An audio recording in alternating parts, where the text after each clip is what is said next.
time is it? Hmm? What time is it? Over 5 ounces.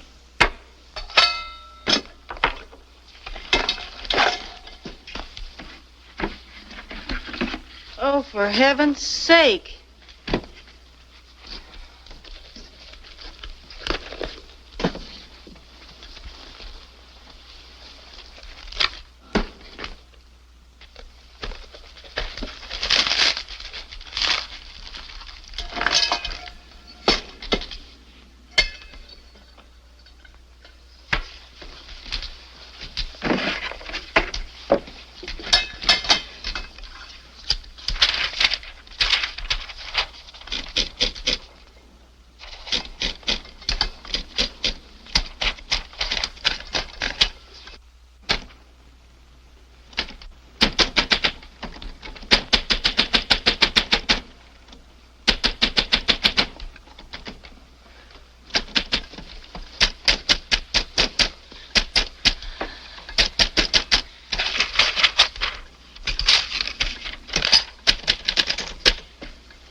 Margaret? Oh, I thought you were awake. I just figured out the most terrific slogan. As one advertising man to another, you'll love it.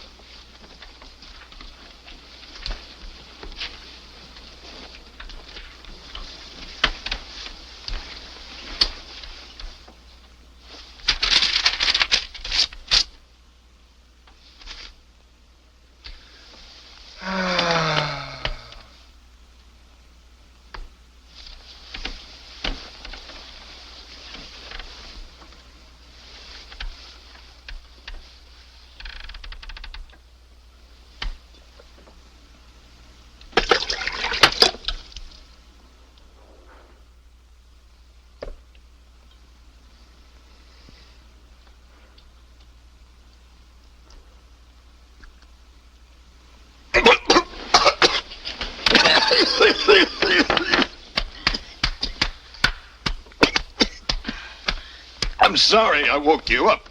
Shh, don't talk. Just relax. Thanks, I'm all right now. You can go back to sleep. No, I know when I'm licked. Let's hear it. Hear what? The slogan. I knew you were faking. I'm sorry. Well, remember, I've been telling Egghead for a month he's got the wrong slant on the psychology of advertising hats. That's why we haven't landed the Tapple hat account. Clients can sense that sort of thing. Tapple, the hat that defies time. It's terrible, isn't it? Now, I'll tell you why. Your male hat buyer doesn't give a hoot how long a hat's going to last. That's why durability slogans won't sell hats. They're fine to advertise balloon tires or pyramids, but not straw hats. Hey, you're not listening. I am. If you'd rather sleep, okay. No, darling, I'm wide awake. Well, it came to me in my sleep. A Tapple hat is the lightest hat in the world, and I can prove it. I'm dying to hear it. Well, I thought of 3 slogans to prove it. The first is a light lid for worried heads. Don't you think it's bad psychology reminding people they're worried? Why don't you say it? Margaret, I love you very much. But these are my slogans. Let's not collaborate. Oh, all right. Number 2, if you can't wear a feather in your cap, wear one on your head. That's too pessimistic. I think you should say... Darling, the only thing that'll make me love you more is when you learn to respect my ability. I respect your ability, but you asked for my suggestions. No, I didn't. I don't need any creative help from you. Just your approval. Oh. Because, you see, I think number 3 is really the one. What's that? Short, dignified, tells the full story. You never know you're wearing one, but other people do. How's that? That's wonderful. You think so? Oh, darling, if that doesn't land the Tapple hat account, I'm a ring-tail baboon, which I'm not, am I, honey? No. No, you know, the psychology is all right. You think the words... Oh, they're perfect. Great exploitation possibilities. Mm-hmm. Show Tapple hats being weighed in every Tapple show window. Will you have to share the bonus with the sales department? 5,000 smackers undiluted if Tapple topples. That's my deal with Egghead. Hey, where are you going? Well, I've got to think. Oh, no, you've thought enough. Let's lie here and dream. How much is a round trip to Bermuda? 300? That leaves 4,700 for sunburn oil.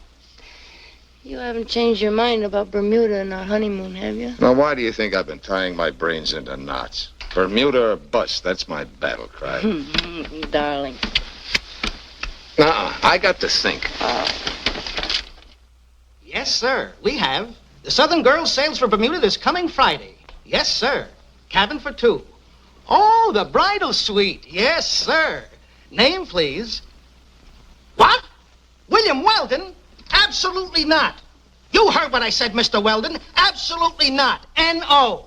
We're not holding any bridal suite for you. Who? It's Weldon again. You don't see why not. He doesn't see why not. Give me that.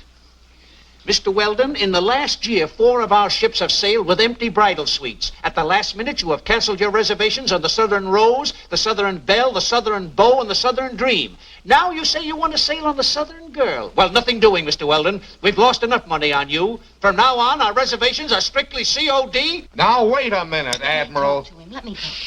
I don't suppose you've looked at the Merchant Marine Passenger Code of You're late. only going to get him mad and he's going to hang up on you. Listen, Here, let me take it. Hello? Hello, this is Mrs. Weldon. Now, don't humor him. Yes, of course. After all, we don't have to go to Bermuda No, this is not a gag on Mr. Weldon's part. He's very sincere. People are very happy He's been going trying to to take me on a honeymoon for over a year.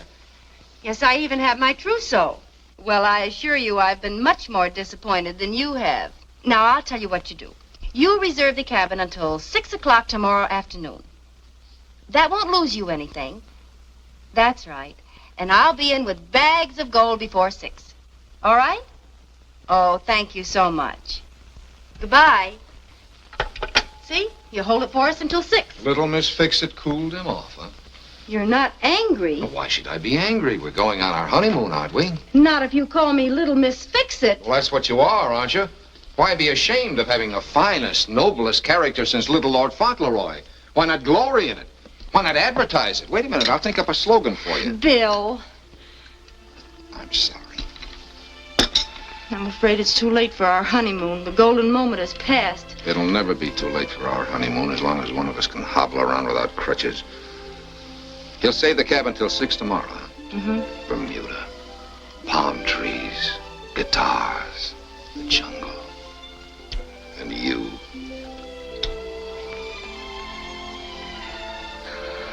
You'll never know you're wearing me, but other people will.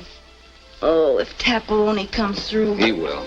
Now, don't clean anything up. We'll have another party tonight to celebrate. Leave everything just as it is. Oh, sure.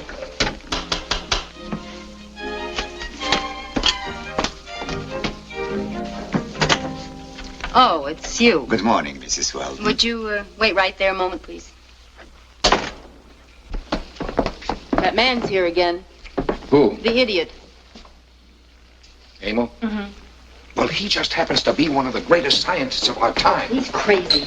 Well, if you'd only looked at the letter that Edison wrote him congratulating him on...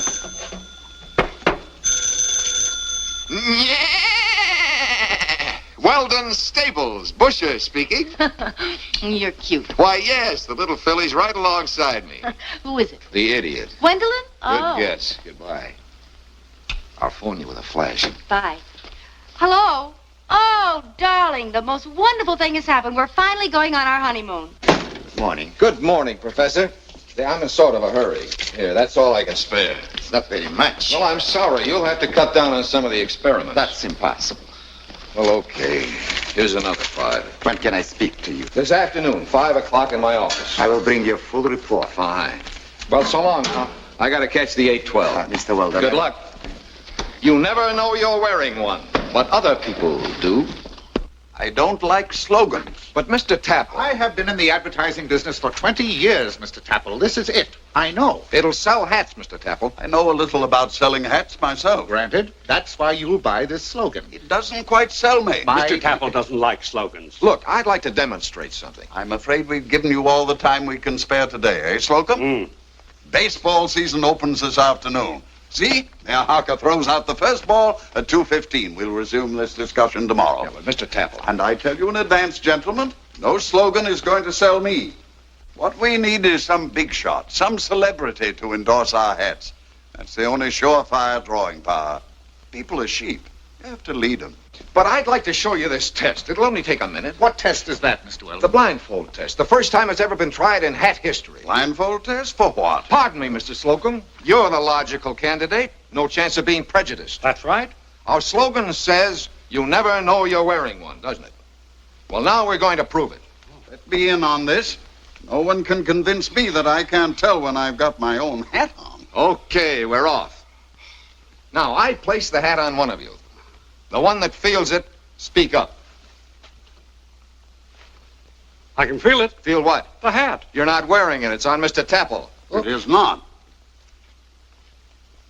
I never before heard of a slogan that was true. You don't know you're wearing one. The Tapple Magic Hat. That's what we'll call it. Let me try that. My head is unusually sensitive due to some of my hair having fallen out. I have difficulty finding a really comfortable hat. Go ahead. Oh, my word. I felt absolutely nothing. Nothing, Mr. Tapple. I didn't know the hat was that good. Now I feel we need the endorsement angle more than ever. Granted, but what's wrong with having both? Granted. And whom do you see endorsing your hat, Mr. Tapple? Oh, someone big, some great man, someone like Mayor Harker. Dandy Jim, the perfect endorser. Oh, I don't think Harker will do it. He's refused to endorse any product. He won't refuse this one. Leave it to me, boss. Why, I tell you, Weldon, you won't even get in to see him. I'll see him at the ballpark. Nonsense. All I want you to do, boss, is pull some wires and get me the box next to the mayor's. Can you swing it? Done and done. Miss Hunter, get me the Star Ticket Agency. Hello, get me Mrs. Weldon, please. Get the Star Ticket Agency. This is Mr. Tapple. It's very important. Get me my publicity department. Mr. Tapple, if I get Mayor Harker's endorsement, do we get the account? Absolutely. Dandy Jim wearing a Tapple hat? It's perfect. Okay, you get that box, boss, and the account's in the bag. I'll get it if I have to buy the Star stadium. Ticket Agency? Hello, Publicity honey. department? How do you like those Tapple. palm Oh, I trees? know he's not there. He's Star Ticket here. Agency? Swell, huh? Get me Mr. Well, get into your best sarong and meet me at the stadium, by the box office under the L. No, not yet. I'm going to close the deal at the ballpark. Your Honor, let's look at the human angle. Look what a Brown Derby did for Al Smith. Made a lovable figure of him from coast to coast. Well, this straw hat will do the same for you. You're acting like a man. All I want you to do is put it on and let the newsreels photograph you. Hey, Doc. And just one quote, you don't know you're wearing one. Why, you're the best dressed mayor this city ever had. Will you take your hat and scram? Your 5 minutes are up, Mr. Weldon. But it's a simple human thing to love a hat. Everybody loves a hat. Everybody wants to be close. Look, if I just had 5 more minutes. Young man, I'm here to enjoy a ball game, not endorse an idiotic hat. Goodbye, sir. I told you there wasn't a chance. He didn't even have an argument either. Just bull-headed, that's all. So not to turn you into an anarchist. I had it all fixed up with the camera boys, too. A moment of silence, please. What did that announcer say? I didn't get it. What are we standing up for?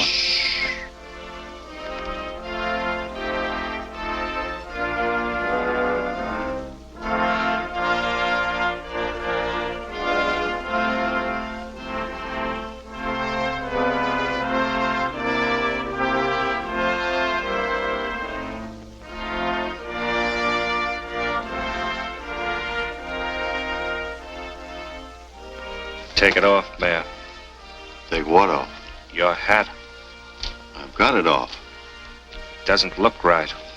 Shut up, will you? Hey, you down there, take your hat off! Mr. Mayor, look this way. They're yelling at you, Mayor. What for? Your hat. Take off that hat! You're mad. Take off that wig! Where'd this come from? What's the idea of wearing your hat during the ceremony? I didn't know I was wearing one. Thank you, Mayor. That's all my husband wanted you to say. Thank you. Mayor booed for wearing hat during ceremony. The mayor says, direct quote, I didn't know I had it on, unquote. Now remember, Mr. Temple, this is just a rough layout of the way the ad will look. It's great. It's wonderful. I like it. Margaret, you have done something that is going down in the annals of advertising. Something that will be an inspiration to every advertising man when things look darkest. Oh, please, J.B., there's no occasion for oratory. Modest as always. Mrs. Weldon ran my business for me for 3 years, Mr. Tapple. Never took any credit. Insisted on posing as my secretary. Well, this afternoon I was only carrying out my husband's carefully laid plans. Wasn't I, dear? You snatched the battle right out of the fire, and I'm sure Bill is a big enough man to admit it. Gentlemen, when my wife goes into action, she makes the U.S. Marines look like a still life. That's fine. That's the way I like to hear a husband talk. Bill, it was your idea, your slogan. But you rode to the rescue, Margaret. That's right. Most thrilling thing I ever saw a woman do. And here is the check for the bonus. Oh, thanks, J.B. Oh, Bill, it's for $5,000. Well, that's nice of you, J.B. Thanks. I never parted with $5,000 more happily. Oh, Bill, we're going. Yes, dear, we are. See you in the morning, boss, and I'll fix up these layouts before we leave. I'd like to have the little woman in on this, Crookshank. Mr. Tapple, when you buy Crookshank service, you get Mrs. Weldon thrown in automatically. She is our inspiration department. She works behind the scenes. Oh, Bill, come on. Own up. Who figured out that slogan? Well, I don't like to take any credit away from my little genius here, but it came to me in my sleep. I'll bet she whispered it in your ear. Oh, that's silly. Bill made it all up, everything. He's the best advertising man in the business, J.B., and you know it. I'm afraid you can't win that argument today, darling. Goodbye. Goodbye, gentlemen. Thanks for the bonus, J.B. You earned it, Margaret. I'm so excited I can hardly talk. Let's enjoy it in silence. Bill, you're not angry. What about? The way it turned out? It turned out very well, I thought. Well, I mean the way they talk, that asinine egghead. Honestly, he just made me sick to my stomach. Make it 2 stomachs. And you're not sore at me, Bill? You're not married to an ungrateful cad, Margaret. I yield to no man in my admiration of you. Of course, you might have let me dig up another pudding-headed celebrity, but that would have been wasting time. 2 hours at least. No, yours was the better way, darling. And all I can say is that you were superb. You are sore. Only full of awe, darling. There's nothing like being married to a brilliant woman. Bill, don't save it up till we get on the boat. Save what up? The hollering. Our honeymoon's going to be very quiet and efficient. And don't worry about anything going wrong. If it does, you'll straighten it out. It's like being married to the U.S. Marines. Bill, do you love me? A complex, that's what it is. A U.S. Marines complex. You keep thinking I'm not quite able to handle my own affairs? Well, what about that time in Springfield? Go on, answer that. You'd still be in jail if I hadn't said I was rushing to the hospital to have a baby. I thought it was very bright of me thinking of that pillow. Oh, darling, I'm sorry if I've done wrong. I apologize. I admit I lost my head. I'm an idiot. You could put all my brains in a thimble and have enough room to cook an egg in it. But I love you. Kiss me.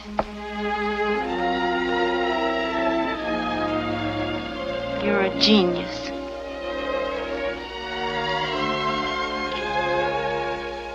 Shall I pick up the boat tickets now? You wait a minute. I'll go with you. All right. Good afternoon, Mrs. Weldon. Hello there, Professor. How are you, Emil? What's the good word? Mr. Weldon, an emergency has arisen. Uh-oh, sounds expensive. I'm on the verge of a great discovery, but I need more equipment.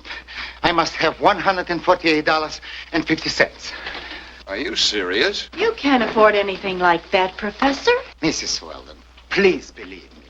Every penny goes into my work. I spend nothing on myself. Emil, we can't afford it. Pardon me, but that is like saying you cannot afford to become rich. Professor, you said you'd make us rich by manufacturing rubber out of ordinary banana skins. We bought you $75 worth of bananas, and all you proved is that banana skins are still garbage. Mrs. Weldon, the theory was absolutely sound from a scientific standpoint. Well, Bill went without his lunches for 3 months to make up that $75. Mr. Weldon, you are my partner. You must listen to me. Not this time. No dice. Please, make him at least listen to me. Bill, go ahead, Professor. Thank you very much, Mrs. Weldon. I'm working on an embalming fluid. I'm afraid we don't need any today, Professor. Please, this is not an ordinary embalming fluid. This is something revolutionary in plastics.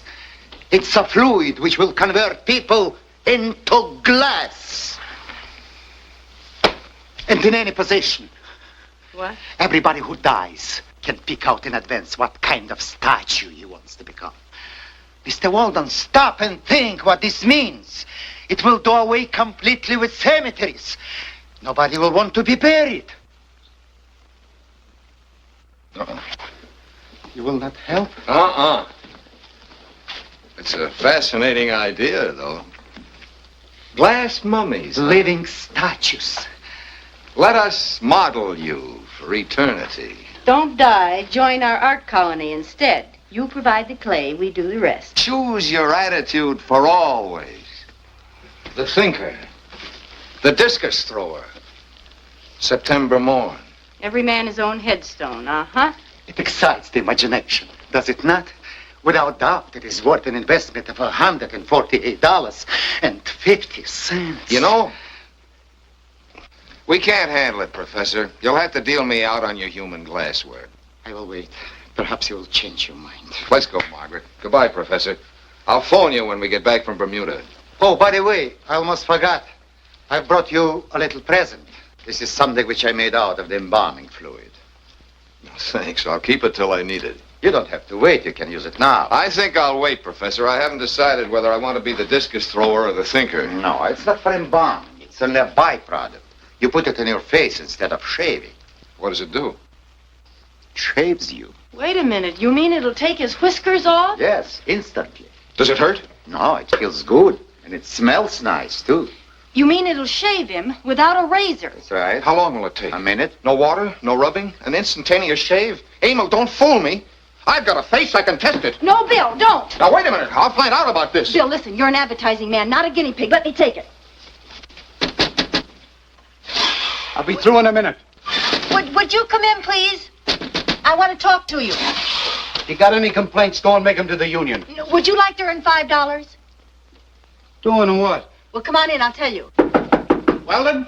Oh, I'm glad I caught you. I wanted to make sure that... What's going on here? JB, you're just in time for an experiment. Give me $5. You'll have to bring me up to date on this, Weldon. We're going to take this man's whiskers off by rubbing him with that cream. No razor, no lather, just the cream. Oh, that's impossible. We'll know in a minute. Hey, what about my $5? Here you are. Okay, now what's the gag? I just want to put some of this cream on your face. Nothing doing. Well, why don't you try it on him? No, please. I don't want my beard off. Listen, mister, this is a new shaving cream. It can't hurt you. Can it, Professor? Certainly not. You want that $5 or not?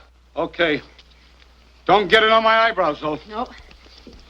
Hey, what is this, a beauty parlor? Don't we rub it in? No, apply gently. This may be the end of the Stone Age, boss. The Stone Age of shaving. Man has been scraping himself with the same general type of instrument since the days of the dinosaurs. Up to now, he's remained a barbarian in the bathroom, an ape with a razor. Don't feel it working. How long should we leave it on? It works right away. It's a gland extract. It destroys the hair glands immediately. Wipe it off, please.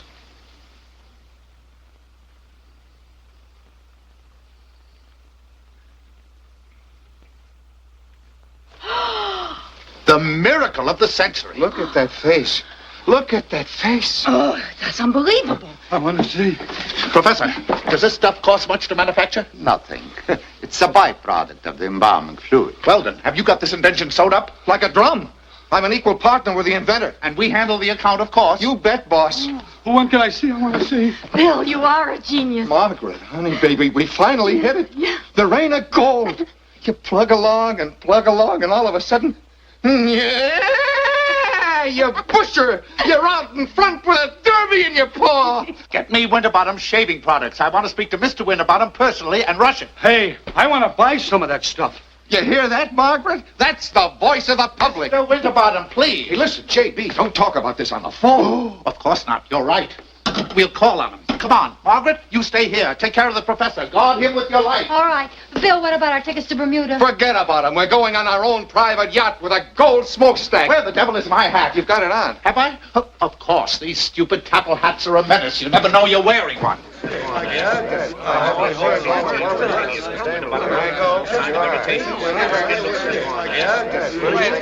Gentlemen, the experiments you've witnessed just now may be called the death of the razor. The end of the Stone Age of shaving. It's my unequivocal opinion that this little jar I hold in my hand is the greatest boon to mankind since the discovery of radium, and I'm talking from my heart. I don't think mere words can convey the importance of this moment, Mr. Winterbottom. Right. Exactly. I am, as you all know, a man of hair-trigger action. Mr. Weldon, have you signed those contracts? Yes, sir. Here they are. Fine. All right. Mr. Brady? Yes, sir. Notify our razor plant to shut down at once. At once, Mr. Starrett? Yes, sir.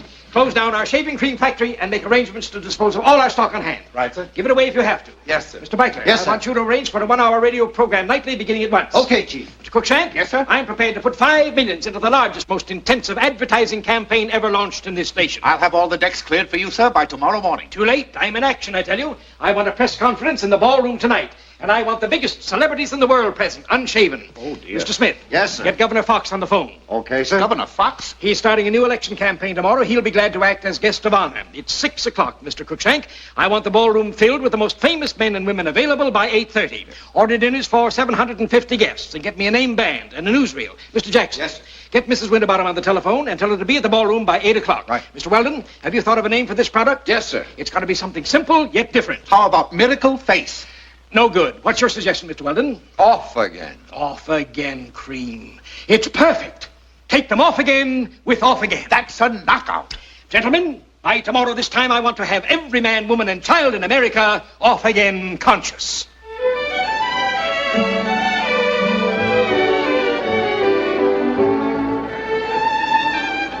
Some service, APW?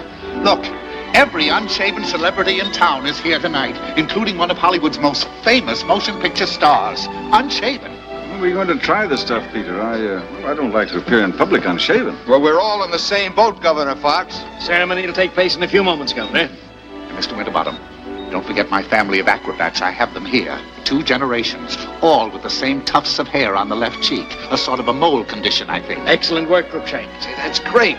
That's an angle we overlooked. Mole beautifier. Very kind of you to favor us, Mr. Parks, Larry Parks. As a matter of fact, my beard's pretty heavy. Shaving's quite a problem. I'm looking forward to your invention. Your troubles in that respect, sir, are over.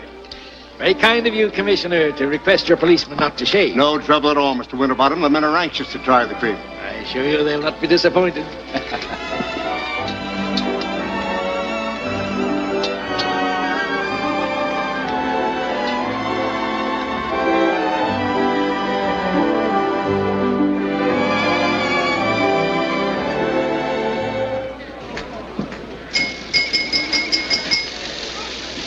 Ladies and gentlemen, there will be no speeches tonight, but I'd like to take a moment to introduce 2 of our most distinguished guests.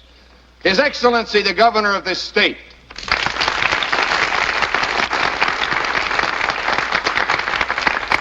And from Hollywood, that famous motion picture star, Mr. Larry Parks.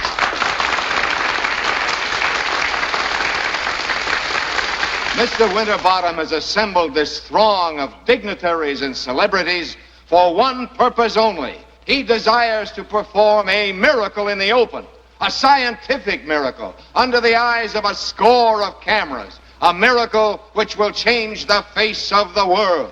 Spotlight, please. All right, gentlemen. We will apply the cream.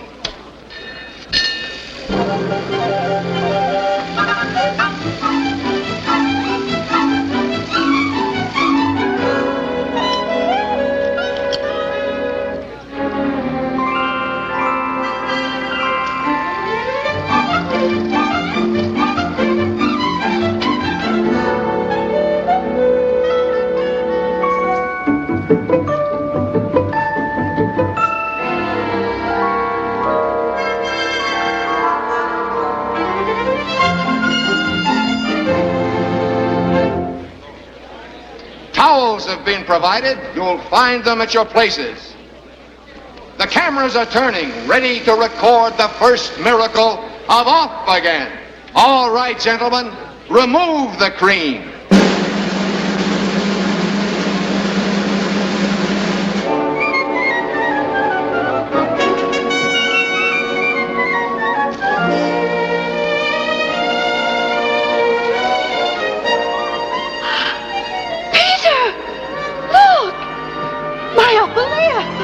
Beautiful, darling.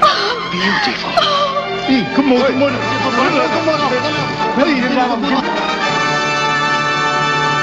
Why, my beard is off. And here, ladies and gentlemen, is the real hero of this occasion, Professor Emil Glinka, the new Edison.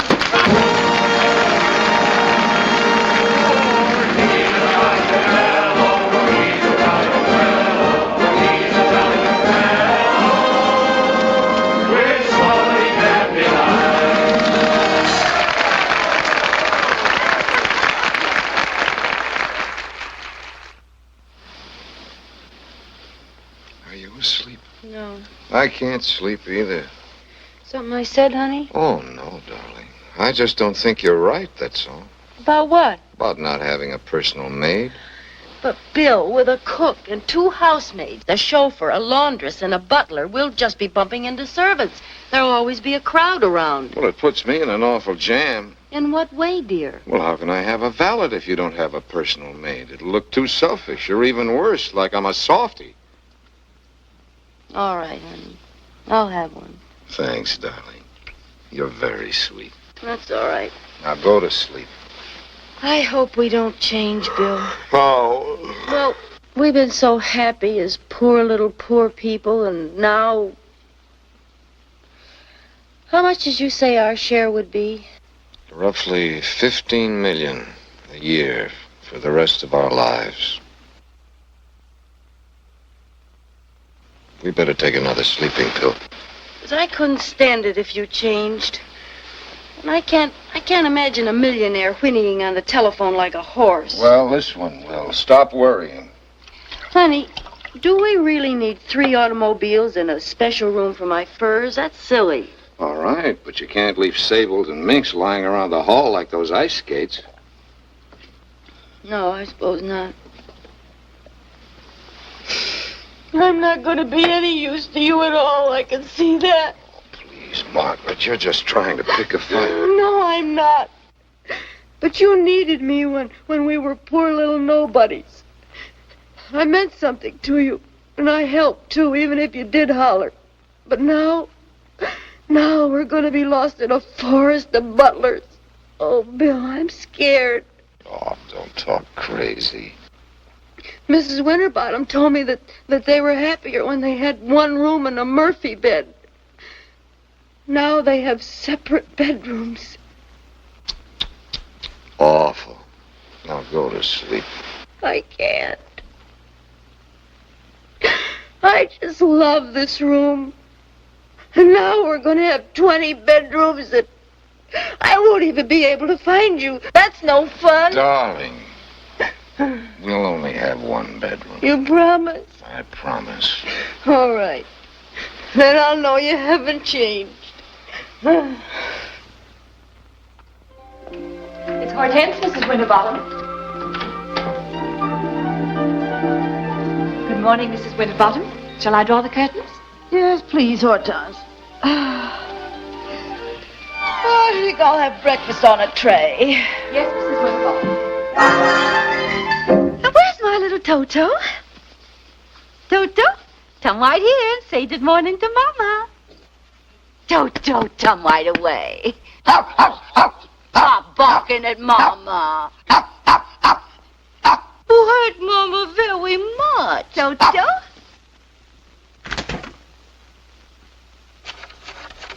Oh, he's sick.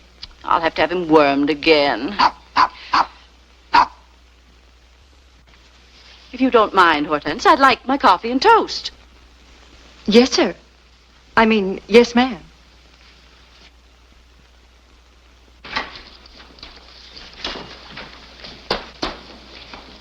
Good morning, madam. Did you ring? Yes, Harold. Have you the paper and the morning mail? Yes, madam. Thank you. Oh, Harold, this is for Mr. Winterbottom. You mustn't get us mixed up. No, madam. Oh, before I forget it, I want you to have him wormed. Who, madam? Toto, of course. Yes, madam. Anything else, madam? Yeah, tell my poor little Toto I want to see him right away. Yes, madam. Get out and stay out. 1 moment. Who are you? Never mind who I am. I'm going to have... What are you doing in my wife's bed? Peter! Is it you?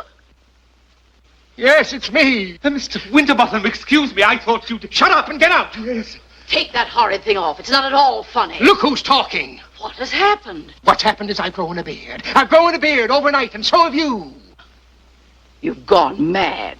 Don't sit there like an ostrich. Here, look. Overnight. Oh! That confounded off-again cream backfired. It turns you into a monkey. Overnight. When I woke up this morning, I thought I was having a nightmare. No. Take it easy, Harry. Give me a scissors. No. You'll cut yourself. I've sent for a barber. Don't do that. Listen, it doesn't make any difference to me. I love you as I always did, Harry. Listen, darling, I've got a lot of ground to cover today, and I... Excuse me, sir. There are some gentlemen downstairs to see you. From your office, sir. How do they look? Rather strange, sir. I'll be right down. Now, don't have hysterics. Keep a stiff upper lip.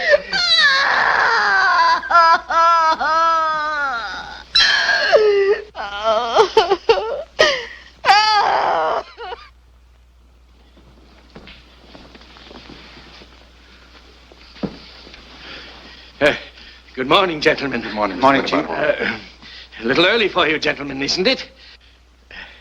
Have you all had breakfast?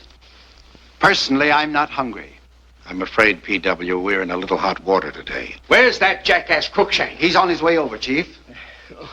We've got to act, and act quickly, gentlemen. I want the press contacted at once. Tell them frankly we want no publicity. We've withdrawn the product. I've already had them on the phone, P.W., and I'm afraid they won't cooperate. They're giving us a double-page spread with photographs. What? And they're calling it Grandpa Cream. That's got to be stopped. Get our legal department on the phone. Immediately, sir. Good morning, gentlemen. What seems to be the trouble? I got an SOS that... Oh, P.W., I know ya. Oh, a little early for a masquerade, isn't it? Never mind the bluffing, Crookshank. Where's your beard? My beard? I didn't bring one. I didn't know you were having a party. Had I known, I could have had one to hear. Shut up, you baby-faced swindler, and listen to me. I've spent 30 years building up the name of Winterbottom, and you've torn it down in a single night. How? How? Look. Ah! Get Weldon. Get the professor. I'm going to put you in jail, all of you. I'm going to run you out of the advertising business. To see you, sir. Winterbottom, where are you?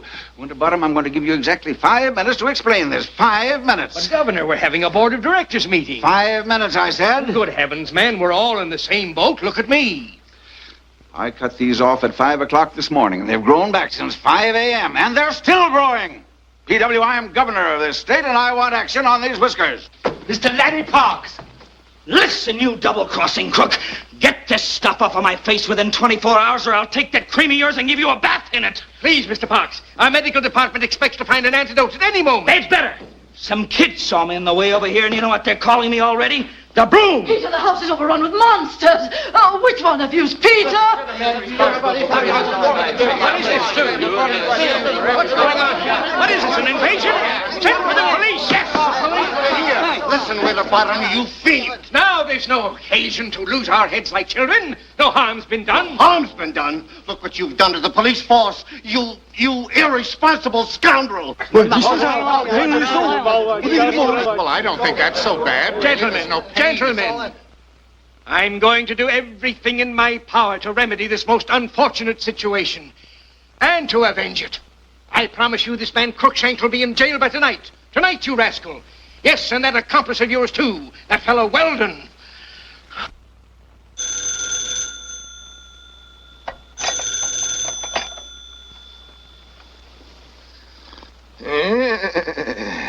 Weldon Stables, Busher speaking. There's no time for jokes, Weldon. That's not funny. Oh, wait a minute, don't get sore. You ought to be able to tell I'm not a horse. Yeah, this is Bill Weldon. Who are you? Oh, hello, Mr. Winterbottom. Well, what have you got to be sore about? It was a terrific success. You'd better get over here right away. Listen, I'm full of sleeping pills. I don't get you. Okay, I'll be right over.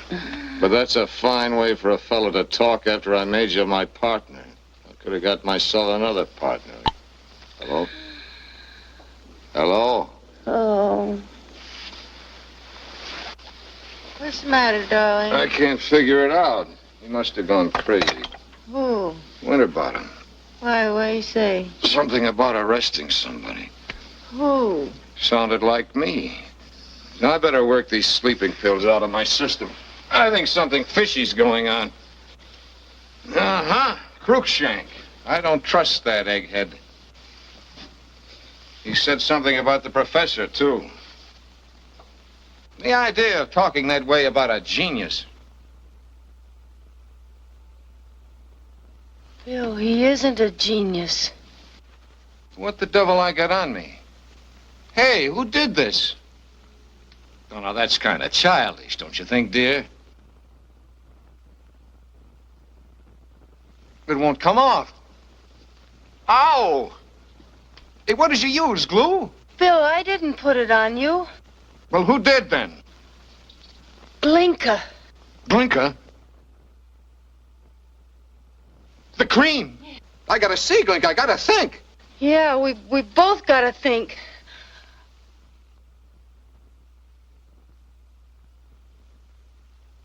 How long will it take, Doctor? A few hours, no more. At present, your pituitary glands are busy growing hair. They were overstimulated by the salve. I'm injecting thyrochloridide. It'll quiet the pituitary glands. It won't grow anything else? No, not that I can foresee. May make you a little dizzy, a little sick at your stomach. But by this afternoon, you'll be able to shave and stay shaved.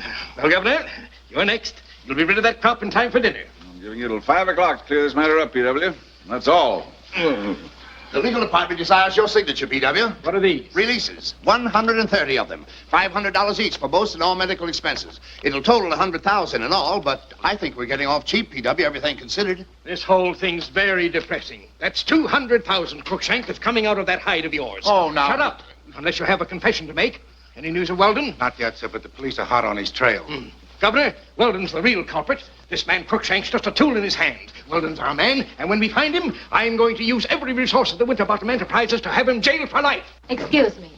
There's a Mrs. Weldon who insists on seeing you, Mr. Winterbottom. I don't want her. I want her husband. Let her come in, P.W. You may get his whereabouts out of her. Yes. Bring the woman in. I'll sweat her myself. Thank you. Good morning. Good morning. I want to ask you a few questions. Yes. First, where's your husband hiding? Oh, he's not hiding. He's celebrating. Celebrating? What the devil are you babbling about? He's ruined my business. He's made an ass of me in the press. He's disfigured my wife. And now you tell me he's celebrating. Well, I think you'll overlook all that in a moment. Madam, you're presumptuous.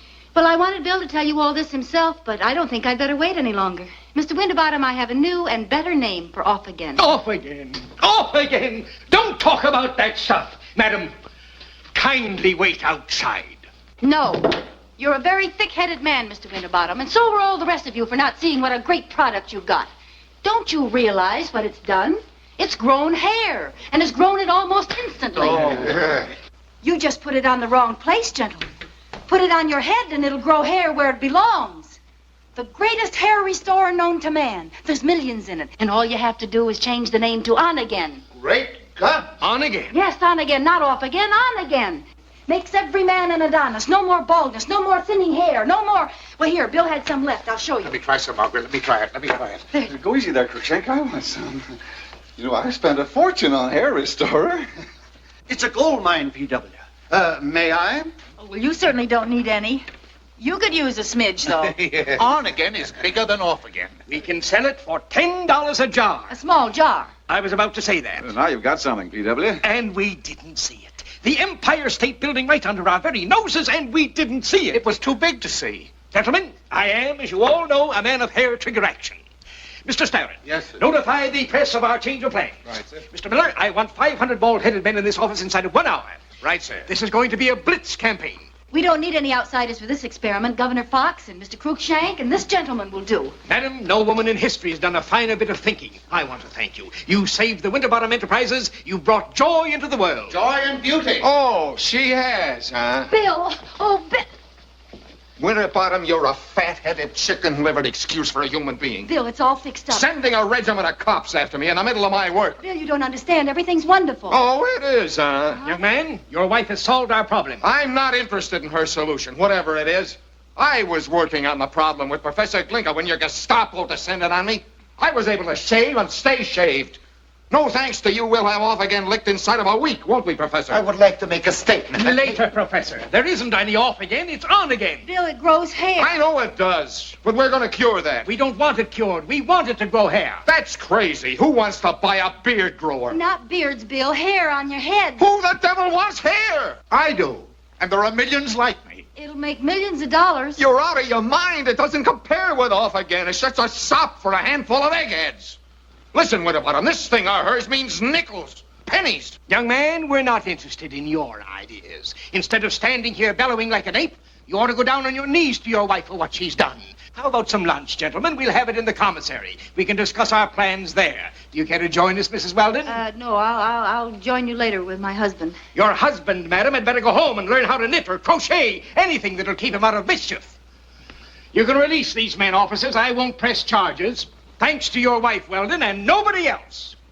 Come on, boys. You're making a big mistake, Weldon, not getting on the bandwagon. Things looked pretty black until Margaret here rode to our rescue. Oh, please leave us alone, J.B. Don't worry, Crookshank. She can handle him with one arm tied behind her back.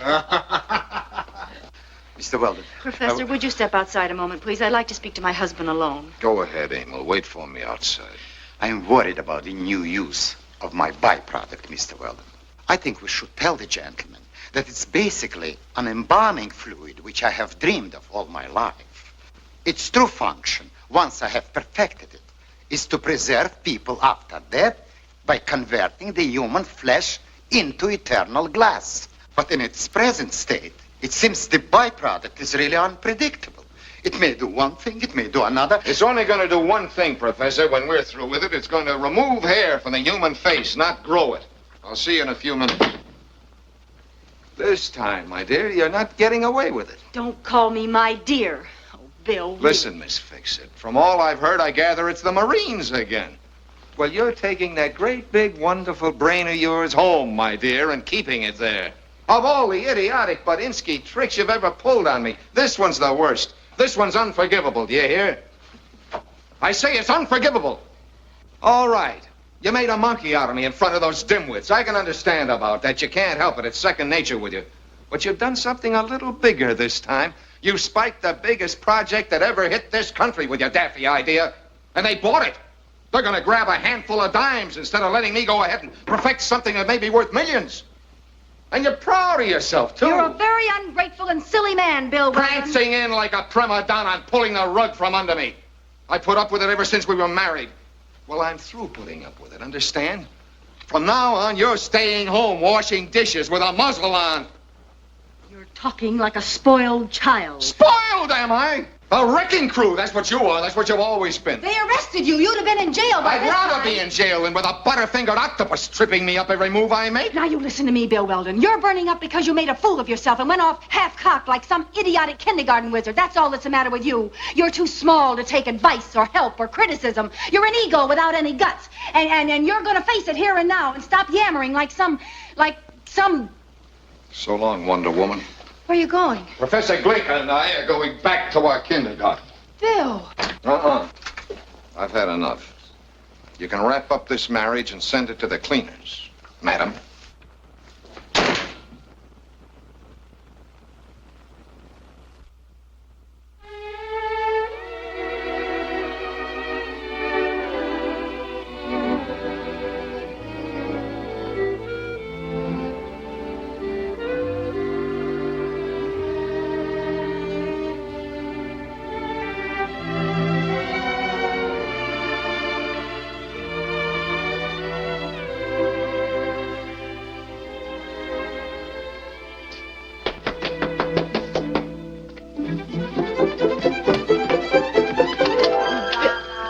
I thought it was... Come in, J.B., come in. Margaret, look. It's real? J.B., you look simply unbelievable. Did it sprout all at once or in sections? It came in, Margaret, like a mist. Then it began to bloom. Here a stalk, there a stalk. It looked pretty spotty at first, but around 4 o'clock, it got going. Feel it, Margaret. It's just like velvet. Don't be afraid. You can't hurt it. No, just run your fingers right through it. That's the most amazing sensation. My head feels full of seltzer water. I owe this all to you. Every hair. Oh, no, this was all Bill's idea. Oh, I happen to know better than that. But, Margaret, what are we doing here? Why, an occasion like this, it demands soft lights and music and champagne. Oh, lots of champagne. I don't feel like going out tonight, J.B. Oh, don't you? Well, we could celebrate right here. Where's your phone? But I just don't feel like celebrating. Give me room service, please. I haven't felt like this, Margaret, since I was 18. Your hair has gone to your head, J.B. Oh, Margaret, run your fingers through it once again, will you, please? Please, please. Margaret, I've left word for the boys to telephone me here as soon as their hair comes in. I can hardly wait to hear their reaction. Oh, stop stewing about that marriage of yours, Margaret. Here, drink up. What is marriage, anyway? A toboggan with splinters. Right. And this is the stuff that removes the splinters from the injured area. That's the boys. I'll bet you they're so excited they can't see. You answer. You answer it, Margaret. They'll be delighted to Hello? thank you personally. Oh, hello, Mr. Winterbottom. Yes, this is Margaret Hang Weldon. up, Margaret. He'll talk forever. What's that? The Never heard governor. Anybody talk as much as that man talks. Yes, sir. So little, you know. Yes, sir, right away. After What's the mistakes address? one time, I nearly lost the account. We'll be there in 5 minutes. Who was that? Mr. Winterbottom with his trousers in flames. He wants us at the governor's house at once. What for? Can't he celebrate without us? I don't know. Something's wrong. He sounded quite hysterical. Winterbottom? Yes, the governor's calling out the militia or something. Oh, it's a parade. J.B., you're not fooling me, are you? This is real, isn't it? Ah! Good. Well, come on. We'll find out what's wrong.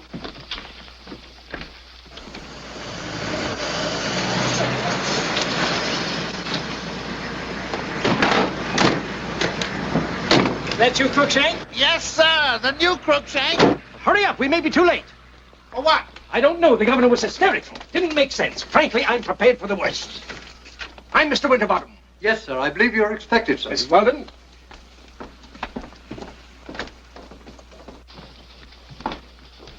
Why, Crookshank. Yes, P.W., the new J.B. On again. I'll inform His Excellency you arrived, sir. Thank heaven he's alive. By the way, sir, 2 of your associates have already arrived. Will you wait here, please? Who are you? I'm Beitler, P.W. I'm Starrett. Holy suffering Moses, I'm ruined. Are you in any pain, gentlemen? No, P.W., I just feel a little dazed. We didn't count on anything like this. It was a terrible shock, P.W. For a time, I thought I was going blind. I was better off with my toupee. How did it happen? Blinker. What? The professor, he warned us that the cream was unpredictable, that it might do anything. Didn't the governor say anything definite? He wasn't even coherent. He just raved, and then he started crying. Shh. You may come in now. What is it, Doctor? On again? I'm afraid so. Is he in any danger? No, not at all. Not even hurt. Just hysterical. I've given him an opiate to keep him quiet.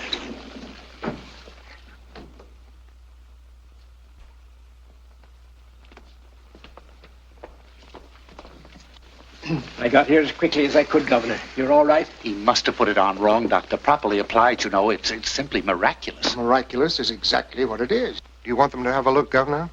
Turn on the light, please, nurse. In 35 years of medical practice, I've never seen anything exactly like this. It looks like glass. That's just what it is. Well, show 'em, Doctor, show 'em.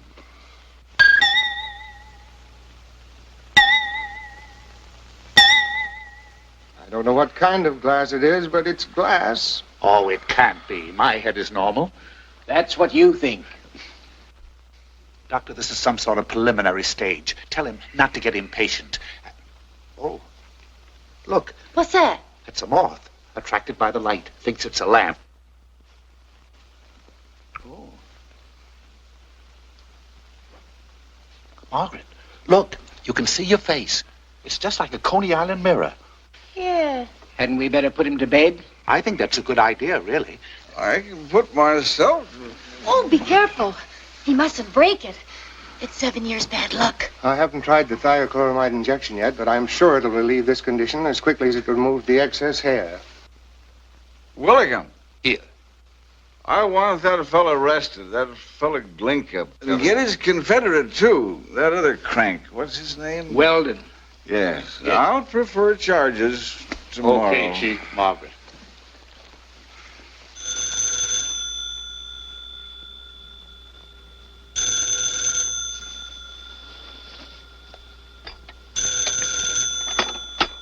Hello? Oh, hello. What? But I tell you, he has a glass head. You don't say. A glass head. See right through him, huh? That's bad for a politician. Nobody's laughing, my dear. A glass-headed governor's a very serious matter. Of course, you could always hang him up as a chandelier. What? Have Glinka arrested? Glinka and me? Well, what's he sore at us for? It was your idea. Well, what difference does it make whose idea it was? And instead of shouting at me like a crazy man, you might thank me for warning you. Oh, come, you're slipping, baby. I'll just tell you what to do. You try to figure out how to catch Glinka and me. Then you'll be sitting pretty in a twinkling. You might even wind up with the governor's head for a paperweight. All right, Bill Weldon. You've shown yourself for what you are. A cheap man with a little soul. This is the end. He's very angry. And I hung up.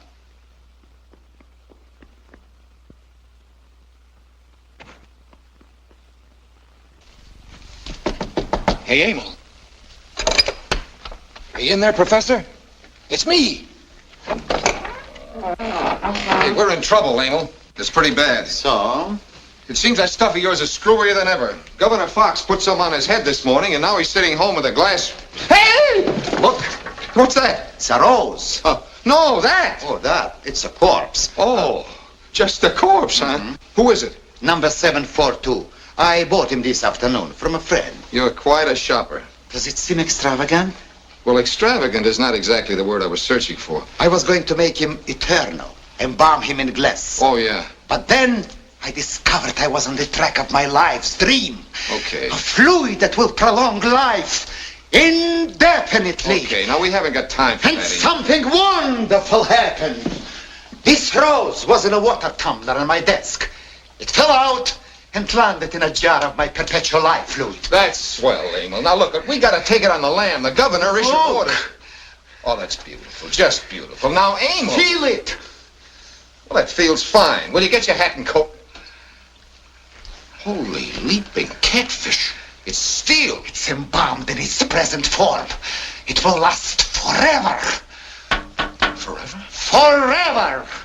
In my search for an embalming fluid, I've found a way to preserve life. Well, won't it break? It's unbreakable.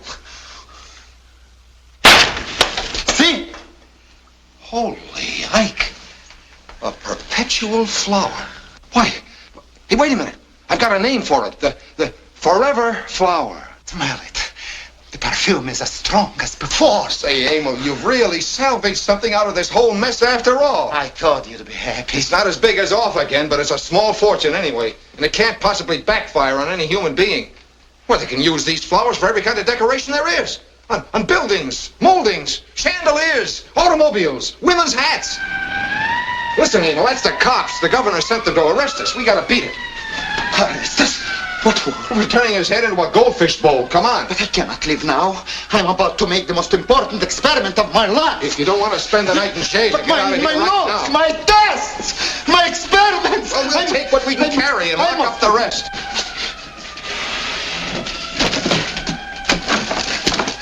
Every hand is raised against me since I was a baby in Prague and Budapest. They'll kill me. I'll kill you myself if you don't snap out of it. Come on. What's going on down there?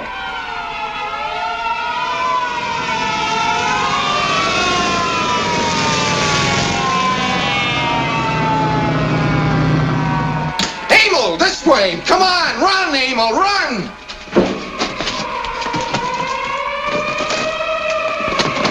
Oh, no, you don't. Let go. What's Hold your him, Gus. idea? I got him.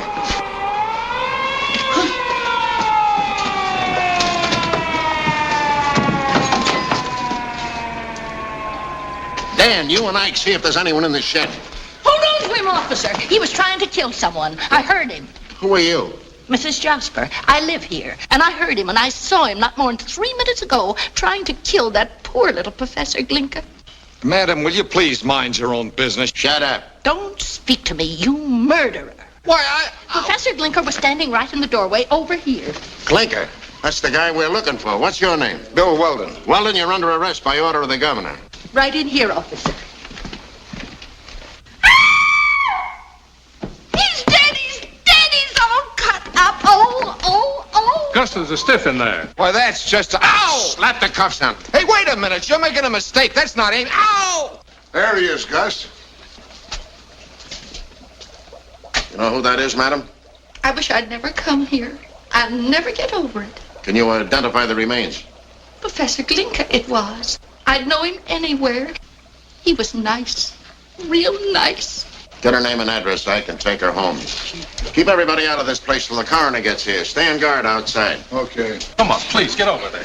Hey, son. All right, stand back now. Everybody stand back.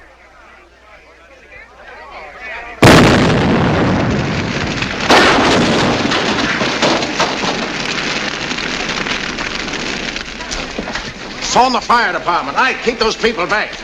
Well, it's a fine trick, young fella, but it's not going to work. Huh? You set that fire to conceal the body of your victim. That's what you done. How could I? I was standing right here. You worked it with a slow fuse, but you ain't going to get away with it. Now, come on, get moving. Come on, make way here.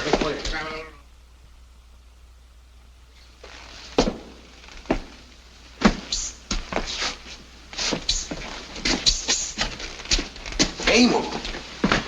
For heaven's sake, Emil, you got me in a terrible jam. They think I murdered you. Yes, I know. I was listening. Then why did you run away? Because you said the governor would have me arrested. Well, what of it? It won't be for long. I have an aversion to being in jail. Well, who the devil hasn't? I know. But my aversion is unusually pronounced. What about the Forever Flower? Don't you want me to sell it for you? How can I work up a publicity campaign when I'm in jail for murder? When I'm in jail for murder. Are you all right? I'm on the verge of an inspiration, a true inspiration. Listen, I'm on trial for murder, a brutal murder. The papers will play it up big. Well, I have no defense, none at all. So they find me guilty. Then what happens? They hang you. No, that's where you come in. They hang me? No, that's where you show up. You couldn't come any sooner because you were working on the Forever Flower. I see. Now, all through the trial, I'll be talking about Forever Flowers. I'll have them in the papers every day. Then when you show up, you bring the finished product with you. They'll photograph it. They'll write about it. The case will be dismissed, but the Forever Flower will be famous. I believe you, Mr. Weldon. Now, remember, you don't show up until the day they bring in the guilty verdict. I understand. I will wait and work for the day when it will be not only Forever Flower, but Forever Man. Okay. Now make a big bunch of Forever Roses. We'll need them to pass around as samples when you show up. I will need money. Oh, doggone it, I'm broke. Shall I ask Mrs. Weldon for some? No, I don't want her to know anything about this. But where will I get money?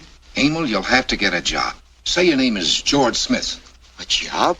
Me? Sure, why not? All right, Mr. Weldon. I'll do it for you. Hey, Emil. Yeah. You sure these flowers won't grow hair? I couldn't sell any hairy roses. Quite sure. All right. Goodbye, then. The next time I see you, we'll both be rich and famous.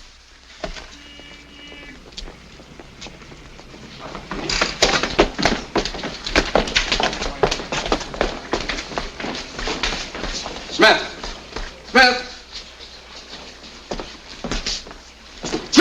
What? Who? Oh, yes, sir. I'll be with you in a minute. What are you doing down there? When that mixture has thoroughly precipitated, I shall have discovered the secret of eternal life. Stop that. You're being paid to demonstrate chem kits, not to putter around with your private nonsense. This is the last warning. Now get busy. Witness, boys and girls, the marvels of chemistry.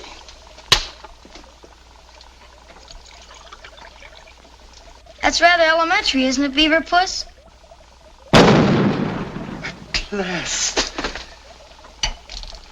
At last. Hey, show us how to make a bomb. An atom bomb.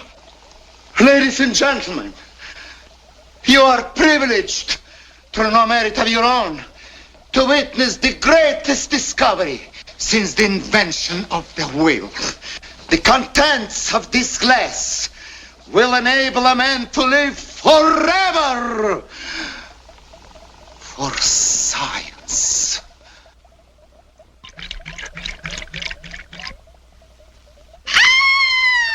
Send for an ambulance.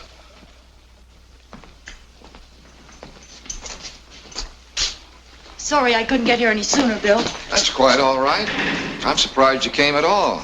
Matter of fact, I thought you'd be on your way to Reno. Bill, you're in trouble. Terrible trouble. That always did attract you. You never change, do you? Bill, let's not waste time talking like this. Tell me what happened. No. But I've got to have something to work on. Facts to build up your side of the case. I've hired a lawyer and a private detective, and all we know is what we read in the papers. Hasn't it occurred to you that I might not want your help? Oh, Bill, don't torture me. What, is it really torture to mind your own business? Mind my own... Bill, they're calling you a murderer. I know you're not. You couldn't be, but... Oh, Bill, I love you so much. I just can't sit by it when you're in danger. That's just it, Margaret. You've got to learn to sit by. I never did any harm. I only helped you. You see, honey, there isn't a husband alive who can stand living with a wife who's right all the time. Not even when she is right? No. It's bad enough if she's a backseat driver, but when she leans over and grabs the wheel right out of your hands, that's more than any man can take. Well, what if the driver's about to hit a truck? Either you take your chances of hitting the truck or you don't ride with a guy. All right, Bill. I'll ride. And from now on, you can do all the driving. I'd like to believe you, Margaret, but I don't think you can. I will, I promise. You won't lift a finger to help me? Not a finger, I swear it. Not a finger. All right, honey. And if you begin to get worried, just remember you've got a very smart husband. I know, dear. And that this is a case that's got wheels within wheels within wheels. Mm-hmm. We shall prove that William Weldon stabbed Emil Glinka to death and then cremated his body in an attempt to conceal the crime. Yes, I ordered the arrest of Weldon and Glinka because, to my personal knowledge, they were guilty of conspiring and nefarious and criminal practices.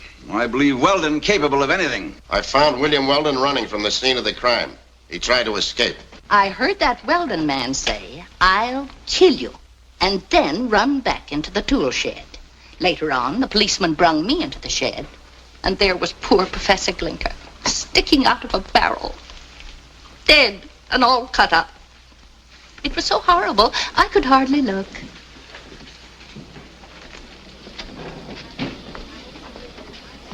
Your witness, Mr. Brewster.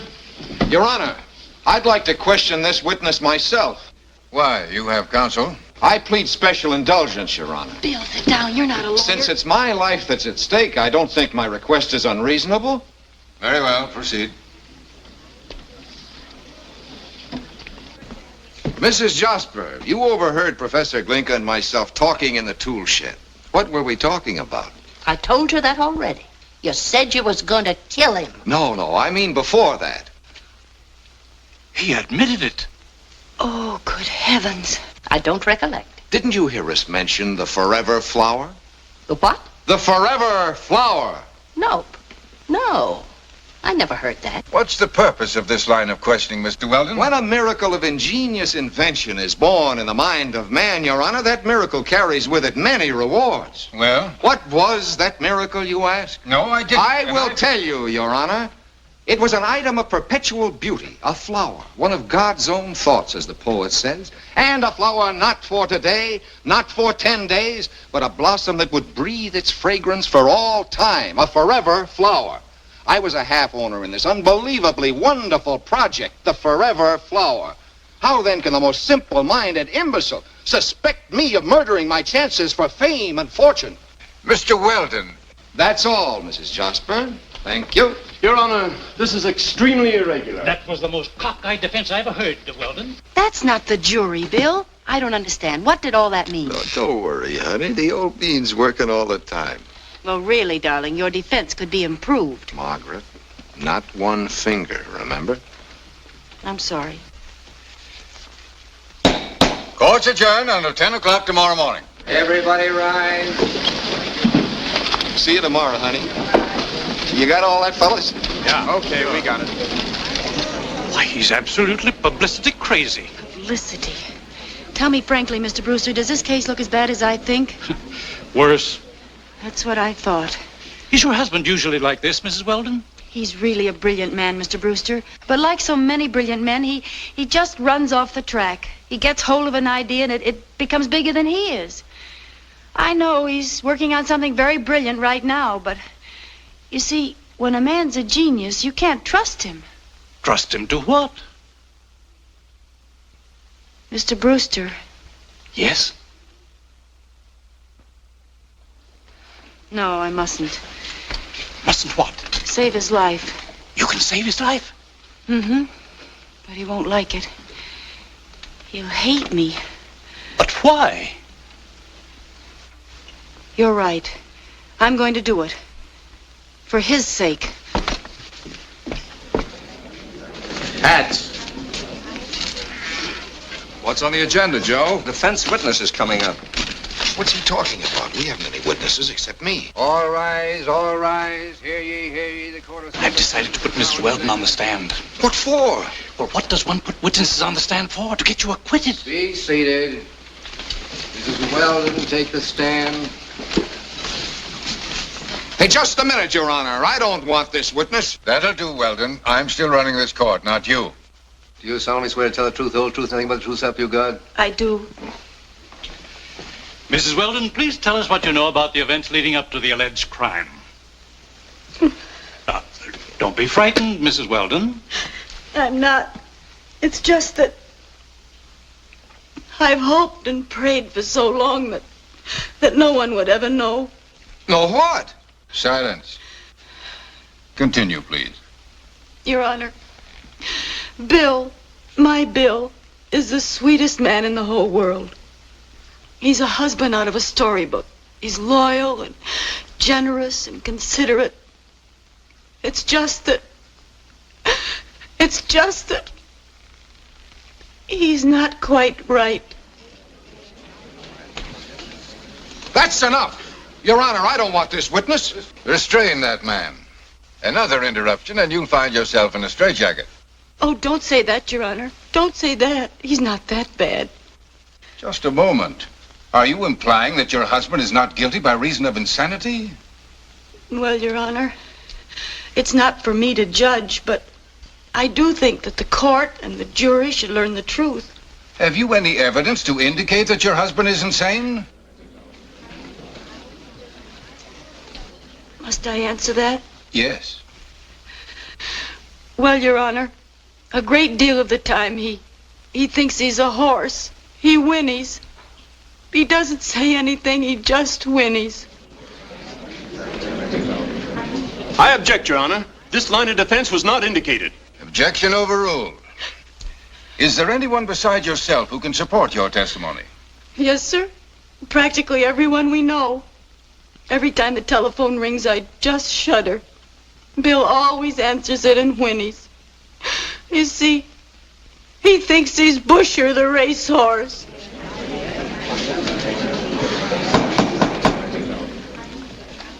Proceed, please. Well, Your Honor, one of Bill's best clients is Mr. Winterbottom. That's Mr. Winterbottom sitting over there. And that's Mrs. Winterbottom sitting next to him. My Bill got hold of some trick cream and they grew a mustache on her.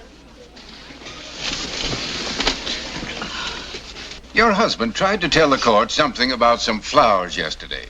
Have you ever heard him talk like that before? Oh, yes. But never in the daytime. It usually came on late at night. Please calm yourself, Mrs. Weldon. Now, can you remember anything else your husband talked about in that vein? Yes. Bananas. Tell the court what he did. Well, he took some of the money we'd saved and bought bananas. $75 worth of bananas. Then he threw the insides away and he saved the skins. They were just everywhere. You may question the witness now, Mr. Weldon. About those bananas. Didn't you egg me on to buy more bananas when I began to have some slight doubts about the process? Bill, I'd love to say what you want me to, but I can't. I'm under oath.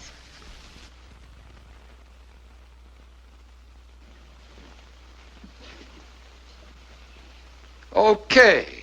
So I'm a banana fancier, and I think I'm a horse. Those are your statements under oath. Yes, dear. You used to think my conduct was amusing and whimsical. Now you say it was insane. Don't you think your new viewpoint may be due to the fact that I no longer love you? I think you do love me, Bill. I think in your sane moments you've always loved me. All right, Mrs. Weldon, I'll leave you with that delusion. But let's get back to the point. Now, about that whinnying. Yes, dear? You know very well that was meant as a joke. You used to think it was funny, didn't you? Well, I don't think anyone else ever thought it was funny. Everybody thought so. I appeal to your honor. Wouldn't you think it was funny if you picked up the phone and heard, "Yeah, Weldon Stables, Busher speaking"?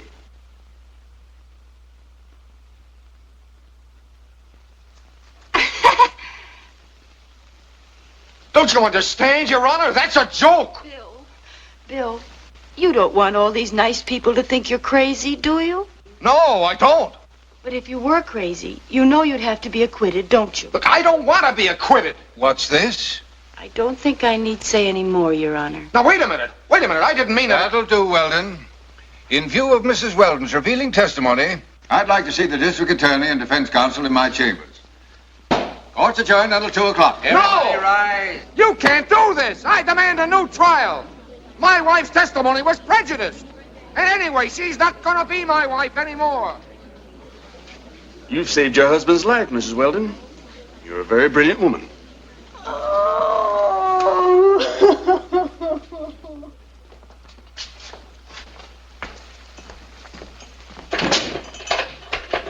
Oh, it's you. He said it was Brewster. That's what I asked him to say. Oh, Bill, I had to say... Save it, Commander. I've got nothing to say to you. Hey, open up here. Bill, please. You brought your Marines in for a landing just once too often, Miss Fix-It. All right, hate me. I don't care what you think. You broke your word of honor. Bill, what does my word of honor matter when your life is at stake? That's what it matters, right there. $1 million worth of publicity shot in the pants. What's that? That, my dear Miss Weisenheimer, is a forever flower. Oh, Bill, for heaven's sake, don't be silly. Silly? Why, you bubble-headed dunce.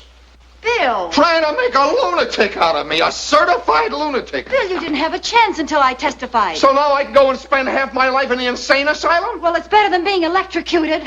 Oh, Bill, it won't be for long. I'll wait for you. We're both young. I'll come and call on you. I'll bring you soup. Shut up, will you? You and your know-it-all tricks, you've ruined me. Now, Bill. And you think you're so noble. That's the worst part of it, that phony, wifely nobility of yours. Bill, please, people outside will hear you. Let them hear. It's time somebody besides me knows what a brainless Bodinsky you are and always have been. Shut up. You've got to prove you're right. That's all love and marriage ever meant to you. A chance to win arguments. You're worse than a praying mantis. What's that? A bug that devours her mate while he's kissing her. That's you. Stop throwing things, you praying mantis. I don't have to put up with your tantrums here. I'm in jail, not at home.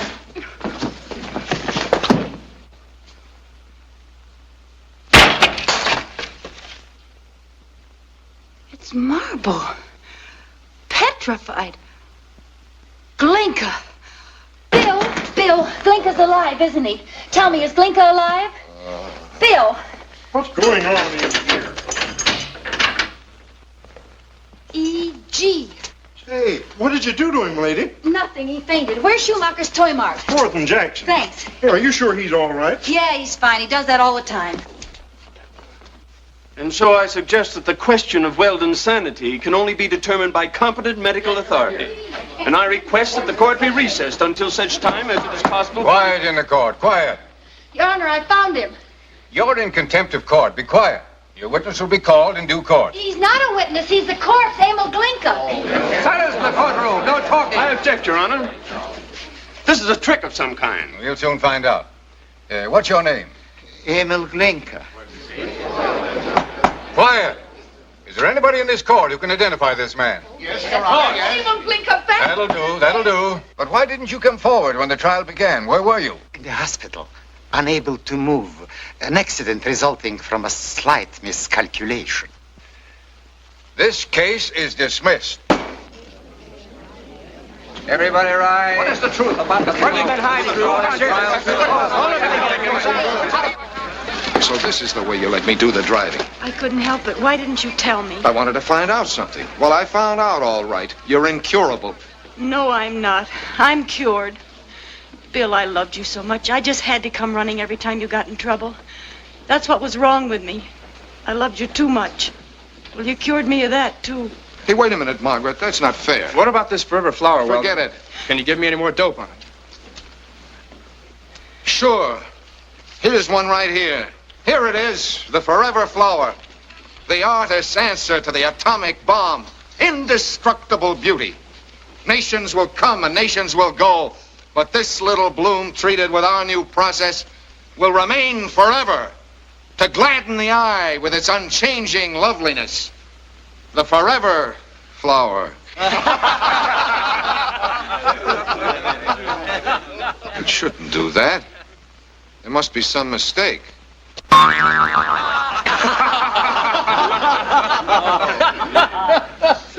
Well, back to work, I guess. Forever flower flops. Brilliant wife saves ad man's life.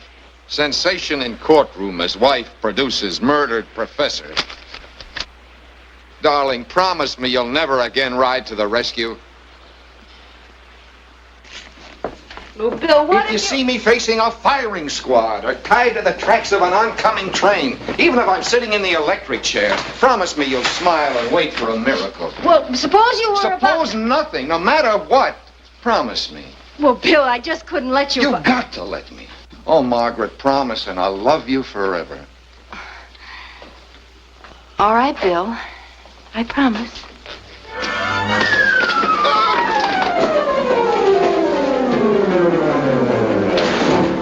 Are you all right, dear? Bill, do you still love me? I adore you.